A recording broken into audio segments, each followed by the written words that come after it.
చాలా మందికి ఉంది అంటే మోటివ్ అన్నది ఫైనల్ గా లబ్ధిదారుడు ఎవరు అన్నది. దీనికి సంబంధించి రాఘవరెడ్డి గారు కూడా చాలా క్లియర్ చెప్తున్నారు. నరేంద్ర రాజశేఖర రెడ్డి మోటివ్ అనేది అవినాష్ రెడ్డికి పెట్టిన మోటివ్ ఎంపీ అది నవ్వుతారు అందరు.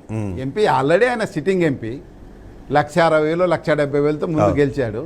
ఈ ఈ ఈ ఈ ఎలక్షన్స్లో 3,60,000తో గెలిచాడు. మొన్న ఇద్దరు చెల్లెళ్ళు ఈ మా నాయన చంపినాడు తిరిగితే కూడా 60,000తో గెలిచినాడు. ఇంత వ్యతిరేకంగా ఇంత డిజాస్టర్ జరిగితే కూడా వైఎస్ఆర్సీపీకి 60,000 మెజార్టీ గెలిచాడు. అతనికి ఎంపీ సీట్ ఇవ్వకుండా ఎవరికి ఇస్తాడు?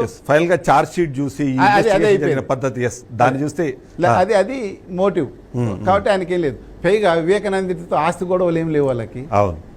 ఏం అసలు వాళ్ళకి అవసరం లేదు. పైగా ఆయన యుద్ధంలో సైన్యాధ్యక్షుడు ఉన్నట్ల, మరి పాండవులకు కృష్ణుడు ఉన్నట్లు ఉన్నాడు. ఆయన మొత్తం చేసుకొని జిల్లా అంతా చూస్తున్నాడు. అవినాష్ రెడ్డికి ఆయన ఉండి ఆయన ప్రచారం చేస్తేనే ఈజీ అవుతుంది ఎలక్షన్స్ అప్పుడు. ఎందుకంటే ప్రతిపక్షంలో ఉన్నారు, అధికార పక్షం తెలుగుదేశం ఉంది. ఆయన ప్రజెన్స్ అనేది అవినాష్ రెడ్డికి 1,000 భాగాలు అవసరము. ఆయన బతికుండడం ఎందుకు చంపుకుంటాడు? అదే కదా, మీనింగ్లెస్ కదా అది. కాబట్టి అవినాష్ రెడ్డిది అట్లా తీసేయి.